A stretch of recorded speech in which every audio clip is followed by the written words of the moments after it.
RKO's response to A Trip Through the Walt Disney Studio was so strong that someone suggested the idea of adapting it for release to the public as a promotional trailer for Snow White and the Seven Dwarfs. You might even call it an early infomercial.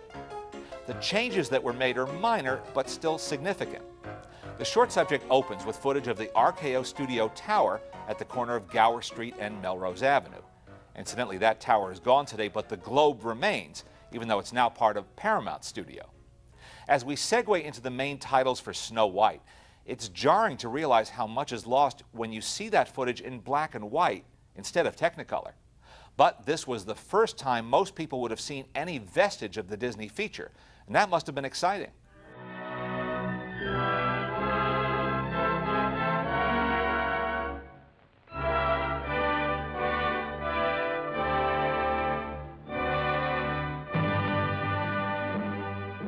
My favorite aspect of this film is the narration, which chooses to refer to Walt and his hard-boiled directors. Let's follow the story into Conference, where Walt Disney and his hard-boiled directors look it over. And later slips in a bit of Hollywood hype by referring to the inkers and painters as hundreds of pretty girls. Here, hundreds of pretty girls in a comfortable building all their own, well-lighted, air-conditioned throughout, cover the drawings with sheets of transparent celluloid. In the original version of this short, they were just girls. The short ends with wonderful footage of the Hollywood premiere of Snow White and the Seven Dwarfs, including the marvelous displays that filled the courtyard of the Carthay Circle Theater. Remember, this was back when films took their time playing out around the country, instead of opening on thousands of screens the same day. Moviegoers in the hinterlands might have had to wait many weeks to see Snow White, but this promotional film surely whetted their appetite.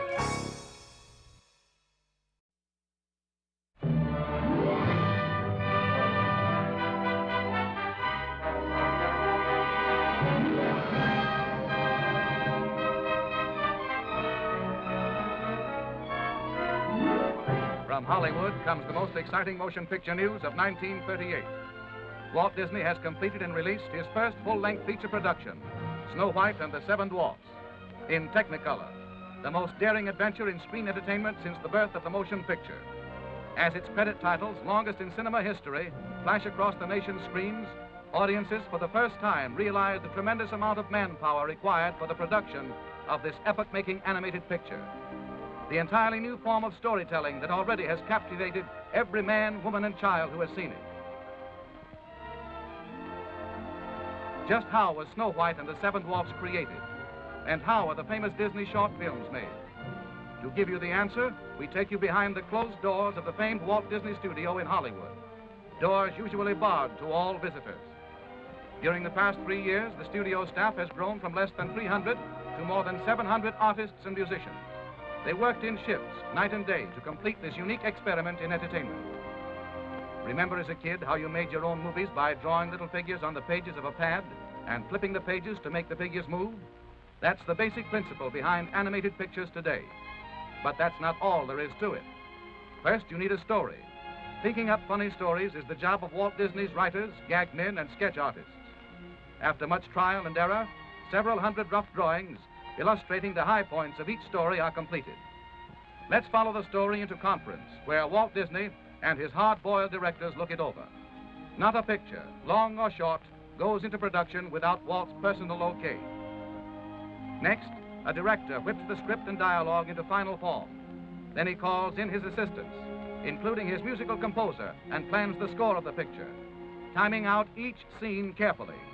He even acts out every move of the action, so that the men who work with him can visualize what the scene will look like on the screen. Now he sets his expert animators to work, the skilled artists who draw every movement in complete detail, just as you will see it in the theater. Each animator's drawing board is lighted from below. He looks through the paper at the character he has previously outlined and draws the next movement in correct position. This clever animator is using a mirror to capture a tricky facial expression like this.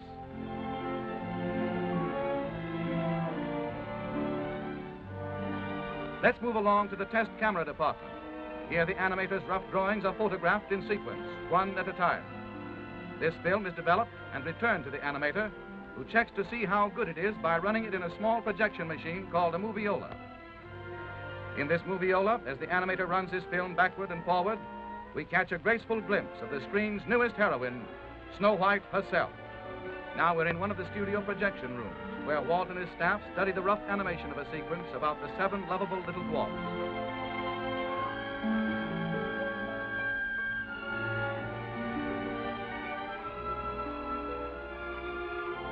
Once they are okayed, the thousands of pencil drawings go to the inking department.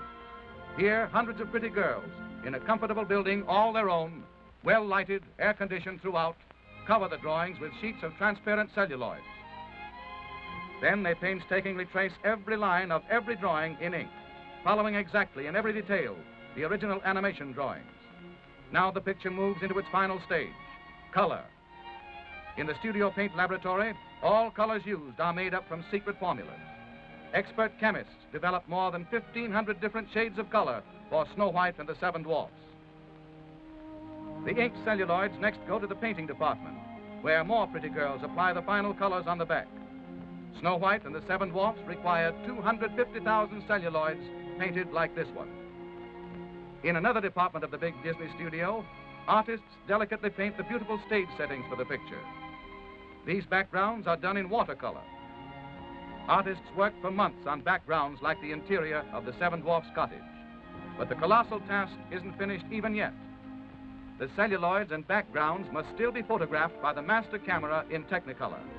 Here the operator puts a Donald Duck celluloid on top of a background as the overhead camera exposes one frame of film. To photograph Snow White and the 7 Dwarfs, this operation had to be repeated more than 500,000 times. Next, the film passes into the hands of technicians, and the sound effects are recorded.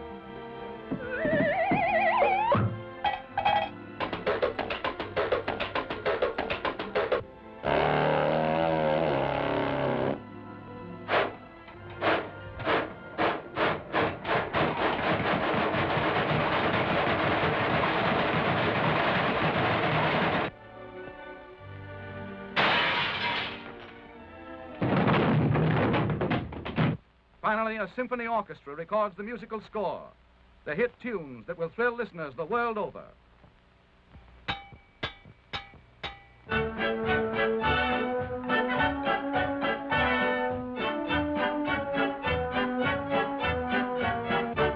Now comes a crucial moment, the picture's world premiere in Hollywood. Crowds flock to see an animation exhibit set up outside the theater and to enjoy Dwarfland, a miniature village with real dwarfs. When the picture opens at the famed Carthay Circle Theater, every star and executive in the movie colony turns out to pay tribute to the genius of Walt Disney.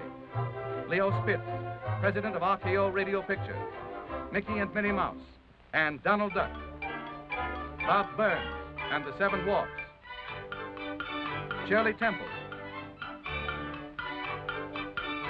Marlene Dietrich and Doug Fairbanks Jr., Luella Parsons, famous movie critic, and Walt Disney himself to present to the world his greatest achievement. Next day, newspaper and magazine critics rave about Snow White and the 7 Dwarfs, says the usually hard-boiled reviewer of Time magazine.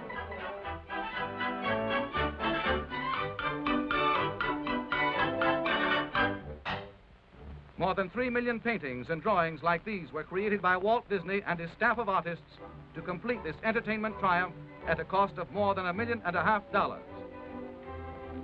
Snow White and the 7 Dwarfs broke every box office record at the Carthay Circle Theater. Audiences universally acclaim it as something entirely new in motion pictures. They love its new and amazing characters. Snow White, warm, human. They thrill to its love story, tender and romantic. They remember its music, its 8 big new song hits. They laugh uproariously at the most amusing characters Walt Disney has ever created, the 7 Little Dwarfs. But let Walt Disney tell you about them himself. Dwarfs' names fit their personalities. This pompous-looking individual is Doc, the self-appointed leader of the group. And this little fellow is bashful. He's secretly in love with Snow White. And this funny face is Sneezy. He has hay fever. And old Droopy Eyes is called Sleepy. And Happy here with the beaming smile. And old Sourpuss here is Grumpy, the woman hater. And last but not least is Dopey. He's nice, but sort of silly.